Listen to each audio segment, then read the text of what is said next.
Welcome back to my YouTube channel. Kali ini aku akan membahas tentang efek toksik dari suatu zat. Jadi, video ini adalah video part ketiga dari video-video sebelumnya. Yang belum nonton, jangan lupa cek description box ya. Yuk, kita belajar bareng. Efek toksik. Jadi, efek toksik sama seperti efek terapi. Cuman, bedanya efek toksik itu efek yang berbahaya bagi makhluk hidup. Bahkan, efek toksik dapat menimbulkan kematian pada makhluk hidup. Bisa dikatakan efek toksik itu efek yang tidak diinginkan. Oke, next. Yang berikutnya ada prinsip umum efek toksik yang terdiri atas 3 fase. Yang pertama, fase eksposisi, di mana toksik dapat berubah melalui reaksi kimia menjadi senyawa yang lebih toksik dari senyawa awal. Fase ini dapat dikatakan sebagai fase farmaseutik. Yang kedua ada fase toksokinetik atau bisa dikatakan kinetika zat yang terkaitan dengan proses atme. Dan yang terakhir ada fase farmakodinamik, di mana fase ini terdiri atas 2 efek. Yang pertama efek klinis, yaitu efek obat yang dapat diakhiri sebagai efek samping obat, dan yang selanjutnya ada efek toksik. Saya akan menjelaskan tentang bagan alir. Yang pertama ada fase eksposisi, di mana kontak atau penggunaan lalu bentuk farmaseutik hancur saat aktif melarut. Pada fase ini, zat aktif yang sudah melarut ready atau siap untuk pindah ke fase toksokinetik, di mana pada fase ini tersedia proses atme. Yang pertama ada absorpsi, distribusi, biotransformasi, deposisi, dan ekskresi. Nah, pada zat aktif yang sudah melalui proses atme, zat aktif sudah ready atau sudah siap berpindah ke fase toksodinamik, di mana fase ini menimbulkan efek farmakologis. Efek ini menimbulkan 2 efek. Yang pertama efek klinis, yaitu di mana efek obat yang akan berakhir pada efek samping obat. Yang kedua ada efek toksik atau efek yang berbahaya bagi tubuh. Nah, proses ini terjadi interaksi toksin dan reseptor di dalam organ efektor. Selanjutnya ada spektrum efek toksik yang terdiri atas efek lokal dan sistemik. Efek lokal menggambarkan perusakan umum pada sel-sel hidup. Efek sistemik terjadi hanya setelah toksikan terserap dan tersebar ke bagian lain. Yang kedua ada efek berpuli dan nirpuli. Efek berpuli atau reversible jika efek itu dapat hilang dengan sendirinya. Sedangkan efek nirpuli atau irreversible akan menetap atau justru bertambah parah setelah pajanan toksikan dihentikan. 3. Efek segera dan tertunda. Pada efek segera yaitu efek yang timbul segera setelah 1 kali pajanan. Efek tertunda timbul beberapa waktu setelah pajanan. Yang keempat ada efek morfologis, fungsional, dan biokimia. Yang kelima ada efek atau reaksi alergi dan idiosinkrasi. Yang keenam ada respon bertingkat dan respon kuantal. Selanjutnya ada dampak efek toksik yang terdiri dari 2 dampak. Yang pertama, efek reversible yang ditandai dengan perubahan dari struktur atau fungsi normal yang disebabkan oleh suatu zat kimia akan kembali pulih dalam batas waktu yang normal. Yang kedua ada efek irreversible yang ditandai dengan perubahan dari struktur atau fungsi normal yang disebabkan oleh suatu zat kimia yang akan menetap atau meluas waktu paparan sudah berhenti. Contohnya penyakit neurologosis tertentu, pembentukan kanker, sirosis hati, atau emfisema paru. Pada sifat hubungan dosis dan reseptor, ada poin-poin sebagai berikut. Dosis berbanding lurus dengan reseptor obat, di mana dosis dapat diterima oleh reseptor obat. Yang kedua ada reseptor berhenti pada konsentrasi tertentu, entah itu konsentrasi rendah atau konsentrasi tinggi yang tidak sesuai.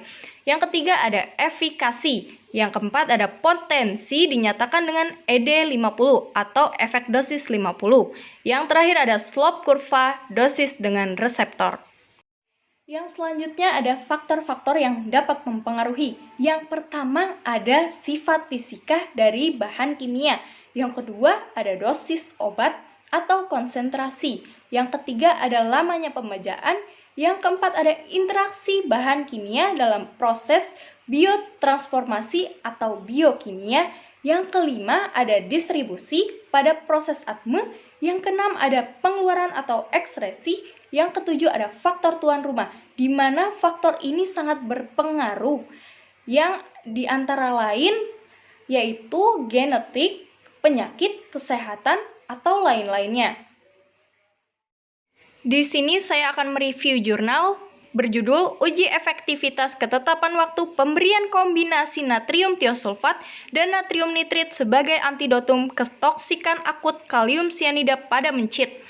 Pada penelitian ini digunakan 3 kelompok dengan masing-masing kelompok terdiri atas 10 mencit.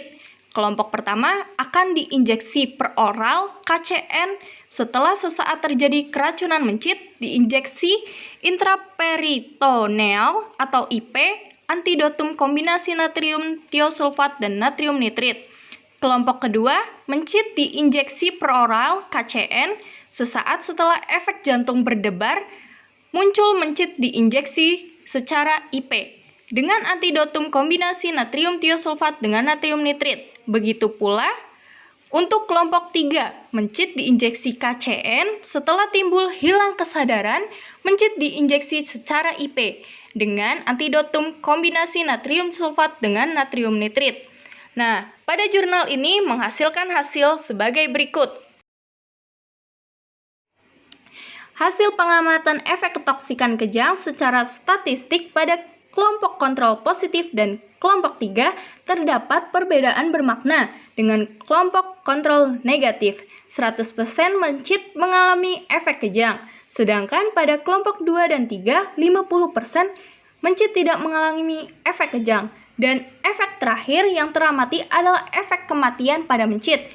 Antara kontrol negatif dan kelompok 1 tidak menunjukkan perbedaan bermakna.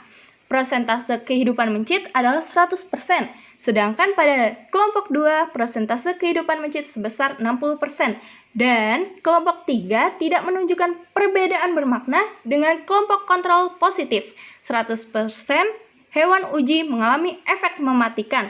Pada kelompok kontrol positif dan kelompok 3 tidak menunjukkan perbedaan bermakna.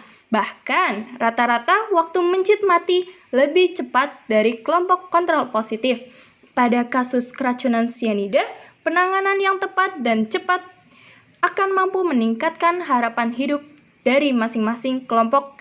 Dosis 0,028 mg per gram bobot mencit mampu dinetralkan dengan kombinasi antidotum. Next, dari hasil penelitian kelompok 1, kejadian mematikan tidak memiliki perbedaan bermakna dengan kelompok kontrol negatif. Penanganan keracunan sesaat kejadian mampu memberikan kehidupan sebesar 100% pada hewan uji. Selain itu, penanganan sesaat keracunan mampu menghentikan efek jantung berdebar sebesar 20% dan mampu mengurangi efek kejang sebesar 50%. Hasil penelitian kelompok 2, kejadian mematikan mencit mampu dikurangi sebesar 60%. Pemberian antidotum pada saat kejadian cukup efektif dalam menghambat absorpsi sianida pada tubuh.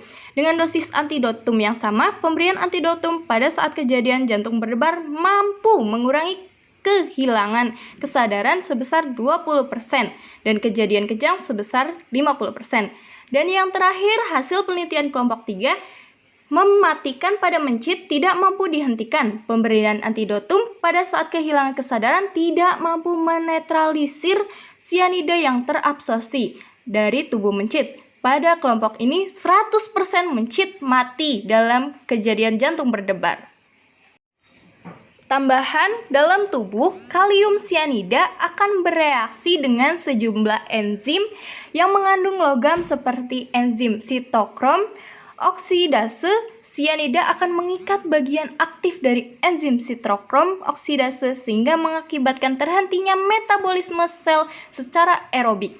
Metabolisme aerobik tergantung pada sistem enzim ini. Karena enzim sitokrom oksidase merupakan katalis utama yang berperan pada penggunaan oksigen dalam jaringan.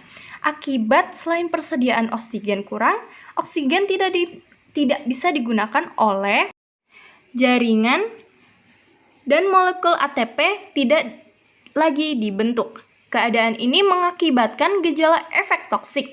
Dari hasil pengamatan pada kontrol positif, sianida sebesar 0,02 mg per gram bobot mencit.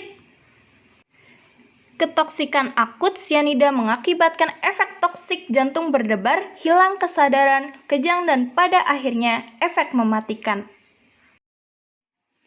Pada penelitian ini dapat disimpulkan ketoksikan akut KCN dosis 0,026 mg per gram berat badan mencit mampu dinetralkan dengan kombinasi antidotum natrium tiosulfat sebesar 1,625 mg per gram berat badan dan natrium nitrit sebesar 0,16 mg per 20 gram berat badan.